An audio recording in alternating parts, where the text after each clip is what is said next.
আসসালামু আলাইকুম এভরিওয়ান। এই যে আমি আমার মা বাবার সব থেকে বড় লস প্রজেক্ট। আমি আজকে পর্যন্ত আমার মা বাবার ভাই বোনেদের ছেলে মেয়েদের মতো ভালো কোনো ক্রেডিট নিয়ে আসতে পারি নাই। আজকে পর্যন্ত আমি আমার অন্য ভাই বোনেদের মতো আমার মায়ের অতটা যত্নও করতে পারি না। সব সময় আমাকে বলেছে, দেখ তোর মতো অন্যান্য মেয়েরা ভালো পজিশনে রয়েছে, তারা নিজের লাইফ সেটেল করেছে, তোর কেন এতটুকু চিন্তা নাই? তুই কেন করস না?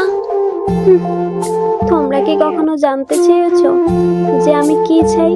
আমার দ্বারা এসব হয় না, আমার মেন্টাল স্টেজ এমনই। তোমরা তো সবসময় দেখেছো আমি রুড ব্যবহার করি, আর কারোর সাথে মিশি না, একা থাকি।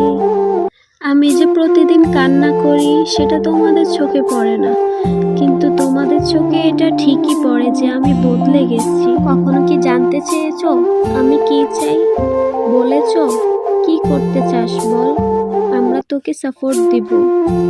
চেষ্টা কর, এমন কথা কখনো বলনি, বিকজ তোমাদের এটা দরকারই হয়নি। তোমাদের তো শুধু ভালো গ্রেডস, কম্পিটিশন এসবই দরকার। বাট আমি জানি না আমি কতটুকু পারছি আমার মা বাবাকে এটা ফিল করানো যে আমি চেষ্টা করি তাদেরকে ভালো রাখার জন্য। কিন্তু আফসোস যে আমার মা বাবা কখনো দেখেনি এটা। আমি আমার স্বপ্নগুলো বিসর্জন দিয়ে দিছি, সেটা তারা দেখে নাই। দেখে শুধু আমি খারাপ হয়ে গেছি। আমি খারাপ এই জন্য হইতাছি যে আমার স্বপ্নগুলোর দাম কারো কাছেই ছিল না।